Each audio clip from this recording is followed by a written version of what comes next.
ਫਿਰ ਇਸ ਦੇ ਉੱਤੇ ਕਿਉਂ ਨਹੀਂ ਕਾਰਵਾਈ ਹੁੰਦੀ, ਜਾਂ ਇਸ ਬਾਰੇ ਪੰਜਾਬ ਦੇ ਵਿੱਚ ਚੇਤਨਾ ਕਿਉਂ ਨਹੀਂ ਹੈ, ਜਾਂ ਲੋਕ ਚਾਹ ਦੀ ਪੱਤੀ ਤੇ ਹੀ ਕਿਉਂ ਵਿਕ ਜਾਂਦੇ ਨੇ। ਜੀ ਸੋ ਉਹਨਾਂ ਨੇ ਤਾਰੀਫ ਤੇ ਲਫ਼ਜ਼ ਵੀ ਕਹੇ ਜਿਹੜੇ ਮੈਂ ਸਮਝਦਾ ਵੀ ਜਿਨ੍ਹਾਂ ਦੇ ਅਸੀਂ ਹੱਕਦਾਰ ਨਹੀਂ ਹੈ, ਪਰ ਜੇ ਵੀਰ ਨੂੰ ਲੱਗਦਾ ਹੈ ਕਿ ਭਾਈ ਅਸੀਂ ਕੋਈ ਥੋੜ੍ਹਾ ਬਹੁਤ ਜਾਗੋ ਜਾਗੋ ਕਹਿ ਕੇ ਜਗਾਉਣ ਦਾ ਯਤਨ ਕਰਦੇ ਹਾਂ ਜੀ ਤੇ ਇਹ ਵੀ ਉਹਨਾਂ ਦੀ ਮਿਹਰਬਾਨੀ ਹੈ। ਲੇਕਿਨ ਸਵਾਲ ਵੱਲ ਮੈਂ ਆਵਾਂ ਕਿ ਲੋਕਤੰਤਰੀ ਤਰੀਕੇ ਨਾਲ ਖਾਲਿਸਤਾਨ ਦੀ ਪ੍ਰਾਪਤੀ, ਜੀ ਜੀ ਸ਼ਾਇਦ ਬਹੁਤ ਸਾਰੇ ਵੀਰ ਭੈਣਾਂ ਇਸ ਗੱਲ ਨੂੰ ਚੰਗੀ ਤਰ੍ਹਾਂ ਸਮਝਦੇ ਨੇ ਕਿ ਜੂਨ 84 ਦੇ ਘੱਲੂਘਾਰੇ ਤੋਂ ਪਹਿਲਾਂ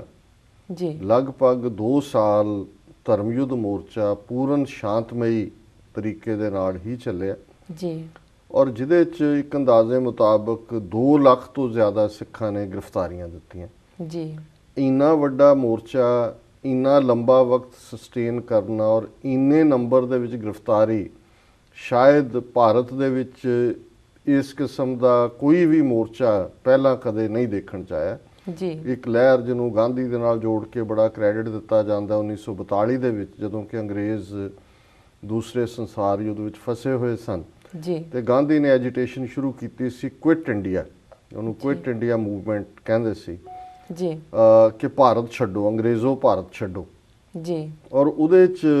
ਸਾਰੇ ਯਤਨਾਂ ਦੇ ਬਾਵਜੂਦ ਔਰ ਉਦੋਂ ਤੱਕ ਪਹੁੰਚਦਿਆਂ 1942 ਤੱਕ ਗਾਂਧੀ ਨੂੰ, ਕਾਂਗਰਸ ਨੂੰ ਵੀ ਆਪਣੇ ਕੈਰੀਅਰ 'ਚ ਆਇਆ ਕਈ ਦਹਾਕੇ ਬੀਤ ਚੁੱਕੇ ਸੀ, ਪੂਰੀ ਚੇਤਨਾ ਸੀ ਸਾਰੇ ਪਾਸੇ, ਜੀ ਜੀ ਪਰ ਉਸ ਸਾਰੀ ਐਜੀਟੇਸ਼ਨ ਦੇ ਵਿੱਚ 32,000 ਗ੍ਰਿਫਤਾਰੀਆਂ ਹੋਈਆਂ ਸੀ ਭਾਰਤ ਭਰ ਦੇ ਵਿੱਚ, ਜੀ ਔਰ ਭਾਰਤ ਦੀ ਆਬਾਦੀ ਉਦੋਂ 32-33 ਕਰੋੜ ਸੀ। ਜੀ ਪਰ ਇੱਥੇ ਅਸੀਂ ਦੇਖਦੇ ਹਾਂ ਕਿ ਉਸ ਆਬਾਦੀ ਦੇ 2% ਤੋਂ ਵੀ ਘੱਟ ਲੋਕਾਂ ਵੱਲੋਂ ਲਗਭਗ 2 ਸਾਲ ਦੇ ਮੋਰਚੇ ਦੇ ਵਿੱਚ 2 ਲੱਖ ਤੋਂ ਜ਼ਿਆਦਾ ਗ੍ਰਿਫਤਾਰੀਆਂ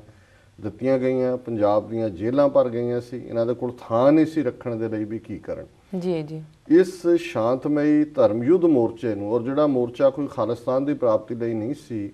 ਆਨੰਦਪੁਰ ਦੇ ਮਤੇ ਲਈ ਸੀ, ਜਿਹੜਾ ਕਿ ਇੱਕ ਫੈਡਰਲ ਢਾਂਚੇ ਦੀ ਵਕਾਲਤ ਸੀ ਜੀ ਕਿ ਭਾਰਤ ਦੇ ਵਿੱਚ ਇੱਕ ਫੈਡਰਲ ਢਾਂਚਾ ਹੋਏ। ਜੀ ਜੀ ਇਸ ਮੋਰਚੇ ਦੇ ਦੌਰਾਨ ਵੀ ਇਸ ਦੇ ਬਾਵਜੂਦ ਕਿ ਇਹ ਸ਼ਾਂਤਮਈ ਸਨ, ਜਦੋਂ ਰੇਲ ਰੋਕੋ ਅੰਦੋਲਨ ਦੀ ਇੱਕ ਦਿਨ ਕਾਲ ਦਿੱਤੀ ਗਈ ਤੇ ਉਸ ਦਿਨ ਵੀ ਗੋਲੀ ਚਲਾ ਕੇ ਜਿਹੜੇ ਹੈ ਉਹ ਪ੍ਰੋਟੈਸਟਰਸ ਨੂੰ ਮਾਰਿਆ ਗਿਆ। ਜੀ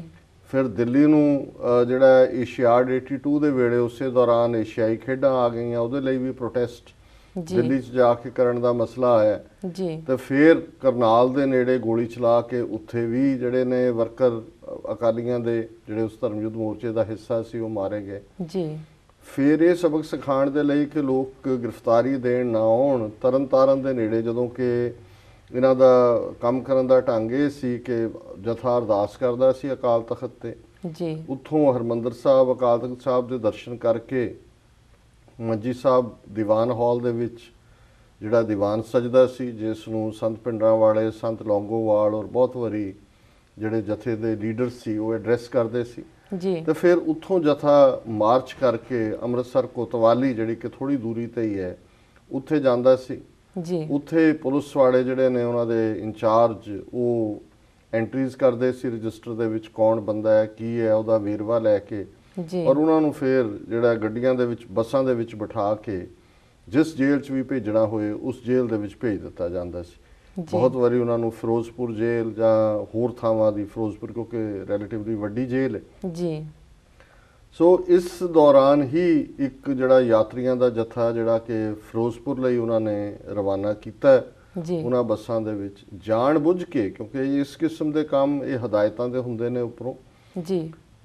ਜਿਹੜਾ ਤਰਨਤਾਰਨ ਦੇ ਨੇੜੇ ਇੱਕ ਫਾਟਕ ਸੀ ਰੇਲਵੇ ਦਾ, ਉਸ ਨੂੰ ਖੁੱਲ੍ਹਾ ਰੱਖਿਆ ਗਿਆ। ਇਸ ਤਰੀਕੇ ਦੇ ਨਾਲ ਉਹ ਹਾਲਾਤ ਬਣਾਏ ਗਏ ਕਿਉਂਕਿ ਬਾਅਦ ਦੇ ਵਿੱਚ ਇਨਕੁਆਇਰੀ ਰਿਪੋਰਟ ਦੇ ਵਿੱਚ ਵੀ ਇਹ ਗੱਲ ਸਾਹਮਣੇ ਆਈ ਕਿ ਉਹ ਗੱਡੀ ਦੀ ਟੱਕਰ ਜਿਹੜੀ ਹੈ ਉਸ ਟ੍ਰੇਨ ਦੀ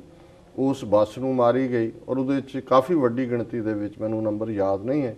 ਪਰ ਮੇਰਾ ਖਿਆਲ ਹੈ ਵੀ 1.5 ਦਰਜਨ ਦੇ ਕਰੀਬ ਜਿਹੜੇ ਸਿੰਘ ਨੇ ਉਹ ਸ਼ਹੀਦ ਹੋਏ, ਬਹੁਤ ਸਾਰੇ ਜ਼ਖਮੀ ਵੀ ਹੋਏ। ਜੀ ਸੋ ਇਹ ਸਾਰੇ ਸ਼ਾਂਤਮਈ ਅੰਦੋਲਨ, ਉਹ ਵੀ ਜਿਹੜਾ ਭਾਰਤ ਦੇ ਢਾਂਚੇ ਦੇ ਅੰਦਰ ਗੱਲ ਕਰਨ ਦੀ ਗੱਲ ਸੀ, ਉਹਦਾ ਹਸ਼ਰ ਕੀਤਾ ਗਿਆ। ਜੀ ਔਰ ਉਹਦਾ ਅੰਜਾਮ ਕੀ ਹੋਇਆ? 2 ਲੱਖ ਦੀ ਗ੍ਰਿਫਤਾਰੀ, ਸਾਰੇ ਪੰਜਾਬ ਦੇ ਵਿੱਚ ਪੂਰੀ ਚੇਤਨਾ ਦੇ ਬਾਵਜੂਦ ਕੋਈ ਉਹਨਾਂ ਨੇ ਗੱਲਬਾਤ ਲਈ ਨਹੀਂ ਸੱਦਿਆ ਸਿੱਖਾਂ ਦੇ ਨੁਮਾਇੰਦਿਆਂ ਨੂੰ। ਜੀ ਕੋਈ ਆਨੰਦਪੁਰ ਦਾ ਮਤਾ ਉਹਨਾਂ ਨੇ ਪ੍ਰਵਾਨ ਨਹੀਂ ਕੀਤਾ। ਜੀ ਔਰ ਉਸੇ ਹੀ ਸ਼ਾਂਤਮਈ ਮੋਰਚੇ ਦਾ ਜਿਹੜਾ ਅਗਲਾ ਪੜਾਅ ਸੀ, ਜਿਸ ਦਾ ਐਲਾਨ 3 ਜੂਨ 1984 ਨੂੰ ਕੀਤਾ ਜਾਣਾ ਸੀ, ਉਹ ਵੀ ਸ਼ਾਂਤਮਈ ਸੀ ਕਿ ਵੀ ਪੰਜਾਬ ਦੇ ਫੂਡ ਗ੍ਰੇਨਸ, ਕਣਕ, ਚਾਵਲ, ਇਹ ਸਾਰੇ ਪੰਜਾਬ ਤੋਂ ਬਾਹਰ ਨਹੀਂ ਜਾਣਗੇ। ਜੇ ਤੁਸੀਂ ਸਾਨੂੰ ਸਾਡੇ ਹੱਕ ਨਹੀਂ ਦਿੰਦੇ ਤਾਂ ਫਿਰ ਇਹ ਨਹੀਂ ਹੈ ਵੀ ਤੁਸੀਂ ਸਾਡਾ ਅਨਾਜ ਜਿਹੜਾ ਉਹ ਕੌਡੀਆਂ ਦੇ ਭਾਅ ਖਰੀਦ ਕੇ ਤੇ ਭਾਰਤ ਭਰ ਦੇ ਵਿੱਚ ਦਿਓ। ਔਰ ਈਵਨ ਕਿਸਾਨ ਨੂੰ ਇਹ ਹੱਕ ਵੀ ਨਹੀਂ ਹੈ ਕਿ ਜੇ ਇੱਕ ਫੈਕਟਰੀ ਵਾਲਾ ਕੋਈ ਚੀਜ਼ ਪ੍ਰੋਡਿਊਸ ਕਰਦਾ, ਉਹ ਭਾਅ ਆਪ ਮੁਕਰਰ ਕਰਦਾ ਵੀ ਉਹਨੂੰ ਕਿੰਨੇ ਦੀ ਕਾਸਟ ਕਰਦੀ ਹੈ ਜੀ, ਤੇ ਉਹਨੇ ਕਿੰਨੇ ਦੀ ਵੇਚਣੀ ਹੈ। ਪਰ ਇੱਥੇ ਉੱਤੇ ਬੈਠੀ ਸਰਕਾਰ ਡਿਸਾਈਡ ਕਰਦੀ ਹੈ ਤੇ ਉਹ ਬਹੁਤ ਵਾਰੀ ਹਰ ਸਾਲ 20-25 ਰੁਪਏ ਵਧਾ ਦਿੰਦੇ ਨੇ, ਜਦੋਂ ਕਿ ਉਸੇ ਹੀ ਕਣਕ ਜਾਂ ਚੌਲਾਂ ਦੇ ਉੱਤੇ ਜਿਹੜੀ ਇਨਪੁਟ ਕਾਸਟ ਹੈ ਉਹ 200 ਰੁਪਈਆ ਵਧੀ ਹੁੰਦੀ ਹੈ। ਔਰ ਇਹੀ ਕਾਰਨ ਹੈ ਵੀ ਪੰਜਾਬ ਦਾ ਕਿਸਾਨ ਇਹਦੇ ਬਾਵਜੂਦ ਕਿ ਜੀ ਉਹਨੇ ਹਰੀ ਕ੍ਰਾਂਤੀ ਲਿਆਂਦੀ, ਉਹਨੇ ਲੋਕਾਂ ਦਾ ਢਿੱਡ ਭਰਿਆ, ਅੱਜ ਵੀ ਸੈਂਕੜਿਆਂ ਦੀ ਗਿਣਤੀ 'ਚ ਪਿਛਲੇ ਸਾਲਾਂ 'ਚ ਸਿੱਖ ਕਿਸਾਨਾਂ ਨੇ ਆਤਮਘਾਤ ਕੀਤਾ, ਸੁਸਾਈਡ ਕੀਤਾ, ਕਿਉਂਕਿ ਕਰਜ਼ਾਈ ਨੇ। ਦੇਖਣ ਨੂੰ ਲੱਗਦਾ ਹੈ ਕਿ ਜੀ ਜ਼ਮੀਨ ਹੈ ਜੀ ਬੜਾ ਅੰਨ ਦਾ, ਜੇ ਤੁਸੀਂ ਕੁੱਲ ਮਿਲਾ ਕੇ ਦੇਖੋ ਤੇ ਉਹ ਔਰ ਸਾਰੇ ਟੱਬਰ ਕੰਮ ਕਰਦੇ ਹੁੰਦੇ ਨੇ, ਲੇਕਿਨ ਇਹਦੇ ਬਾਵਜੂਦ ਜੇ ਉਹਨਾਂ ਦੇ ਕੋਲ ਕੋਈ ਹੋਰ ਸਾਧਨ ਨਾ ਹੋਏ, ਜਿਵੇਂ ਬਹੁਤਿਆਂ ਦੇ ਪਰਿਵਾਰਾਂ ਦਾ ਕੋਈ ਜੀ ਬਾਹਰ ਆ ਗਿਆ ਜਾਂ ਦੂਜਾ, ਤਾਂ ਉੱਥੇ ਤਵੇ ਤੇ ਰੋਟੀ ਵੀ ਨਾ ਪੱਕਦੀ। ਲੇਕਿਨ ਇਹਦੇ ਬਾਵਜੂਦ ਬਹੁਤ ਸਾਰੇ ਜਿਹੜੇ ਕਿਸਾਨ ਨੇ ਉਹ ਖੁਦਕਸ਼ੀ, ਆਤਮਘਾਤ ਕਰਨ ਤੇ ਮਜਬੂਰ ਨੇ। ਹੁਣ ਇਹ ਕਹਾਣੀ ਹੈ ਲੋਕਤੰਤਰੀ ਤਰੀਕੇ ਦੇ ਨਾਲ ਆਪਣੀ ਗੱਲ ਕਰਨ ਦੀ, ਕਿ ਉਹਨਾਂ ਨੇ ਉਸ ਲੋਕਤੰਤਰੀ ਮੋਰਚੇ ਨੂੰ, ਸ਼ਾਂਤਮਈ ਮੋਰਚੇ ਨੂੰ ਫਿਰ ਕਿਵੇਂ ਟੈਂਕਾਂ ਤੋਪਾਂ ਦੇ ਨਾਲ, ਘੱਲੂਘਾਰਾ ਵਰਤਾ ਕੇ, ਨਸਲਕੁਸ਼ੀ ਜਿਹੜੀ ਹੈ ਉਹ ਪੂਰੇ ਜ਼ੋਰਦਾਰ ਤਰੀਕੇ ਨਾਲ ਇੱਕ ਤੋਂ ਬਾਅਦ ਇੱਕ ਕੀਤੀ। ਇਹ ਮੈਂ ਹੁਣ ਵੇਰਵੇ 'ਚ ਨਹੀਂ ਜਾਵਾਂਗਾ, ਪਰ ਇਹ ਕਹਿਣਾ ਕਿ ਅਸੀਂ ਹਥਿਆਰਬੰਦ ਸੰਘਰਸ਼ ਕੋਈ ਆਪਣੀ ਚੋਇਸ ਦੇ ਤੌਰ ਤੇ ਚੁਣਿਆ ਜਾਂ ਸਾਡੀ ਕੋਈ ਪਹਿਲੀ ਚੋਇਸ ਸੀ, ਇਹ ਗੱਲ ਠੀਕ ਨਹੀਂ ਹੈ। ਕਿਉਂਕਿ ਮੁੱਢਲੇ ਤੌਰ ਤੇ ਇਹੀ ਸਿਧਾਂਤ ਸਾਡੇ ਗੁਰੂ ਸਾਹਿਬ ਦਾ, 10ਵੇਂ ਪਾਤਸ਼ਾਹ ਨੇ ਔਰੰਗਜ਼ੇਬ ਨੂੰ ਜਿਹੜਾ ਜ਼ਫਰਨਾਮਾ ਲਿਖਿਆ, ਜਿੱਤ ਦੀ ਚਿੱਠੀ ਲਿਖੀ, ਉਹਦੇ 'ਚ ਉਹਨਾਂ ਨੇ ਲਿਖਿਆ ਕਿ ਚੁੰਕਾਰਜ਼ ਹਮਾ ਹੀਲ ਤੇ ਦਰਗੁਜ਼ਸਤ, ਹਲਾਲ ਅਸਤ ਬੁਰਦਨ ਬਾ ਸ਼ਮਸ਼ੀਰ ਦਸਤ, ਕਿ ਜੇ ਇਨਸਾਫ ਲੈਣ ਲਈ ਹੋਰ ਸਾਰੇ ਦਰਵਾਜ਼ੇ ਬੰਦ ਹੋ ਜਾਣ ਤਾਂ ਫਿਰ ਸ਼ਮਸ਼ੀਰ ਨੂੰ ਹੱਥ 'ਚ ਲੈਣਾ ਇਹ ਰੱਬ ਦੇ ਬੰਦਿਆਂ ਦਾ ਕੰਮ ਹੁੰਦਾ। ਸੋ ਜ਼ਾਹਰ ਹੈ ਵੀ ਪਹਿਲਾ ਯਤਨ ਤਾਂ ਹਮੇਸ਼ਾ ਹੀ ਲੋਕਤੰਤਰੀ ਹੁੰਦਾ, ਜਾਂ ਸਿੱਖਾਂ ਦਾ ਤਾਂ ਬਿਲਟ-ਇਨ ਹੈ ਕਿ ਅਸੀਂ ਨਾ ਜਾਈ ਖੂਨ ਡੋਲਣ ਦੇ ਹੱਕ 'ਚ ਹੈ। ਔਰ ਇਹੀ ਜਦੋਂ ਪੰਥਕ ਕਮੇਟੀ ਨੇ, 5 ਮੈਂਬਰੀ ਪੰਥਕ ਕਮੇਟੀ ਨੇ ਬਾਬਾ ਗੁਰਬਚਨ ਸਿੰਘ ਮਾਨੋਚਾਲ ਦੀ ਅਗਵਾਈ ਹੇਠ 29 ਅਪ੍ਰੈਲ 1986 ਨੂੰ ਖਾਲਿਸਤਾਨ ਦਾ ਐਲਾਨਨਾਮਾ ਜਿਹੜਾ ਹੈ ਉਹ ਜਾਰੀ ਕੀਤਾ, ਉਹਦੇ 'ਚ ਵੀ ਇਹ ਕਿਹਾ ਹੋਇਆ ਸੀ ਕਿ ਵੀ ਅਸੀਂ ਅਜਾਈ ਖੂਨ ਡੋਲਣ ਦੇ ਹੱਕ ਵਿੱਚ ਨਹੀਂ ਤੇ ਸਾਰੇ ਮਸਲਿਆਂ ਦਾ ਹੱਲ ਗੱਲਬਾਤ ਰਾਹੀਂ ਚਾਹੁੰਦੇ। ਸੋ ਅਸੀਂ ਕਦੇ ਵੀ ਸਿੱਖਾਂ ਦੇ ਨੂੰ ਇਹ ਕਹਿਣਾ ਕਿ ਜੀ ਉਹਨਾਂ ਨੇ ਹਥਿਆਰ ਰੱਖ ਲਏ, ਹਥਿਆਰਬੰਦ ਕੀਤਾ, ਜੇ ਸ਼ਾਂਤਮਈ ਰਹਿੰਦਾ ਫਿਰ ਖਾਲਿਸਤਾਨ ਮਿਲ ਜਾਂਦਾ, ਕਿਉਂਕਿ ਜੇ ਆਨੰਦਪੁਰ ਦਾ ਮਤਾ 2 ਲੱਖ ਬੰਦਾ ਅੰਦਰ ਭੇਜ ਕੇ ਘੱਲੂਘਾਰਿਆਂ ਦੇ ਨਾਲ ਉਹਦਾ ਜਵਾਬ ਦਿੱਤਾ ਹੈ ਔਰ ਪੰਜਾਬ ਭਰ ਦੇ ਵਿੱਚ ਨਸਲਕੁਸ਼ੀ ਸ਼ੁਰੂ ਹੋਈ, ਤੇ ਸਿੱਖ ਨੌਜਵਾਨ ਕੋਈ ਖੱਬੇ ਸੱਜੇ ਨਿਕਲੇ ਆਪਣੀ ਜਾਨ ਬਚਾਉਣ ਦੇ ਲਈ, ਤੇ ਕੁਛ ਨੇ ਆਪਣੀ ਡਿੱਗੀ ਪੱਗ ਜਿਹੜੀ ਹੈ, ਠੱਠਾ ਅਕਾਲ ਤਖਤ ਔਰ ਨਵੰਬਰ 84 'ਚ ਜੋ ਸਾਡੀਆਂ ਮਾਤਾਵਾਂ ਭੈਣਾਂ ਬੱਚੀਆਂ ਦੇ ਨਾਲ ਹੋਇਆ, ਉਸ ਦਾ ਬਦਲਾ ਲੈਣ ਦੇ ਲਈ ਉਹਨਾਂ ਨੇ ਜਵਾਬੀ ਕਾਰਵਾਈ ਕੀਤੀ। ਸੋ ਇਹ ਨਹੀਂ ਹੈ ਕਿ ਵੀ ਖਾਲਿਸਤਾਨ ਦਾ ਲੋਕਤੰਤਰੀ ਤਰੀਕਾ ਨਹੀਂ ਹੈ, ਔਰ ਉਸ ਨੂੰ ਜੇ ਅੱਜ ਸਰ ਸਿਮਰਨਜੀਤ ਸਿੰਘ ਮਾਨ ਬਿਲਕੁਲ ਪੀਸਫੁਲ ਤਰੀਕੇ ਦੇ ਨਾਲ ਖਾਲਿਸਤਾਨ ਦੀ ਗੱਲ ਕਰਦੇ ਨੇ, ਪਰ ਕਿੰਨੀ ਵਾਰੀ ਘੱਟੋ ਘੱਟ 70 ਕੇਸ ਉਹਨਾਂ ਦੇ ਪਿਛਲੇ ਸਮੇਂ 'ਚ ਪਾਏ ਨੇ। ਹੁਣ ਭਾਈ ਦਲਜੀਤ ਸਿੰਘ, ਭਾਈ ਕੁਲਬੀਰ ਸਿੰਘ ਬੜਾ ਪਿੰਡ, ਅਕਾਲੀ ਦਲ ਪੰਚ ਪ੍ਰਧਾਨੀ, ਜਿੱਦਾਂ ਦੇ ਬਹੁਤ ਸਾਰੇ ਆਗੂ ਆਪਣੇ ਜੁਝਾਰੂ ਪਿਛੋਕੜ ਵਾਲੇ ਨੇ, ਉਹਨਾਂ ਨੂੰ ਵੀ ਸ਼ਾਇਦ ਇਸ ਕਿਸਮ ਦੀਆਂ ਗੱਲਾਂ ਜਿਹੜੇ ਕਰਨ ਵਾਲੇ ਸੀ, ਉਹਨਾਂ ਨੂੰ ਲੱਗਾ ਕਿ ਵੀ ਠੀਕ ਹੈ ਅਸੀਂ ਸੰਘਰਸ਼ ਲੜਿਆ ਤੇ ਹੁਣ ਅਸੀਂ ਸ਼ਾਂਤਮਈ ਤਰੀਕੇ ਨਾਲ ਲੋਕਾਂ 'ਚ ਜਾ ਕੇ ਗੱਲ ਕਰਾਂਗੇ। ਸੋ ਜਦੋਂ ਦੇ ਉਹ ਬਾਹਰ ਆਏ ਹੋਏ ਨੇ,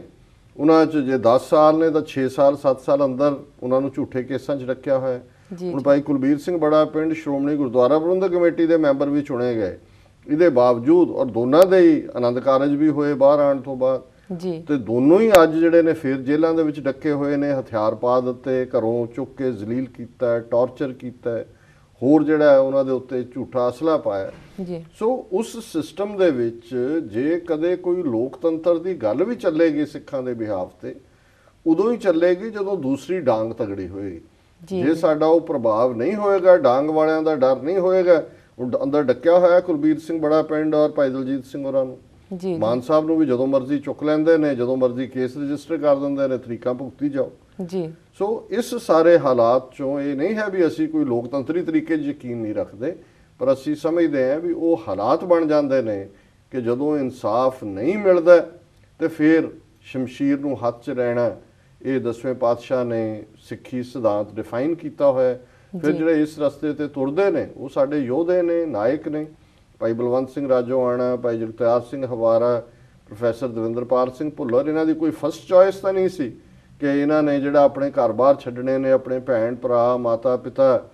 ਪ੍ਰੋਫੈਸਰ ਭੁੱਲਰ ਦੀ ਸਿੰਘਣੀ ਅਜੇ ਮਹੀਨਾ ਵਿਆਹ ਨੂੰ ਹੋਇਆ ਸੀ। ਜਦੋਂ ਅਸੀਂ ਉਹਨਾਂ ਸਾਰਿਆਂ ਵੱਲ ਦੇਖੀਏ ਫਿਰ ਇਹਦਾ ਜਵਾਬ ਖੁਦ ਹੀ ਮਿਲ ਜਾਏਗਾ ਕਿ ਸਰਕਾਰ ਨੇ ਇਸ ਰਸਤੇ ਤੇ ਧੱਕਿਆ। ਔਰ ਅੱਜ ਵੀ ਜੇ ਹਕੂਮਤ ਨੇ